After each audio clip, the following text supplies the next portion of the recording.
மூன்றாண்டு காலமாக மக்களுக்கு செய்திருக்கக்கூடிய சாதனைகளை பற்றிய விளக்கமான ஒரு தகவல் குறிப்பு. அதற்கு பின்பாக ஜிஎஸ்டி தொடர்பான விஷயங்களை வியாபாரிகளிடம் எடுத்துச் செல்வது, அது ஜிஎஸ்டி வரிக்குள்ளாக வரக்கூடிய மக்களுக்கு அதை பற்றிய தெளிவுகளை கொடுப்பது, அரசாங்கத்தினுடைய திட்டத்தினுடைய பலன்களை எவ்வாறெல்லாம் பெறுவது என மக்களுக்கு விளக்கமாக சொல்வது, அதே சமயத்தில் கட்சிக்கான புதிதான உறுப்பினர்களை சேர்ப்பது, உறுப்பினர்கள் சேர்த்ததற்கு பின்னால் அந்த பூத்திலே, அந்த பூத் என்பது எங்களுக்கு கிளை, அந்த கிளையிலே எவ்வாறு செயல்படும். வால்பாறை பகுதியில் கிட்டத்தட்ட 20,000 தோட்ட தொழிலாளர்கள் இந்த அவர்களுடைய குறைந்தபட்ச ஊதியத்தை பெற முடியாமல் தவித்துக் கொண்டிருக்கிறார்கள். இவர்களுக்கான சம்பள பேச்சுவார்த்தை என்பது பல கட்டமாக நடைபெற்ற போதிலும் கூட இன்று வரைக்கும் அதற்கான தீர்வு எட்டப்படாமல் இருக்கிறது.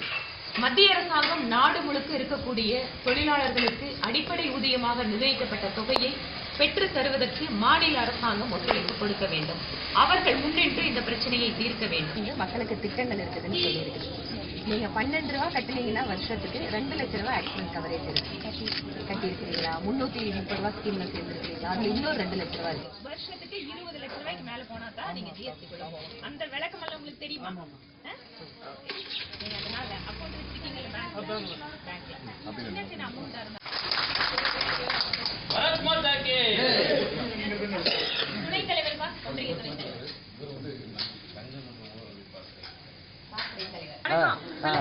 நீங்க எல்லாம் படிச்சவங்க, 4 பேர்கிட்ட உட்கார்ந்து சொல்லுங்க. இந்த மாதிரி தமிழ்நாட்டிலேயே நேரா பாத்துருக்கீங்க.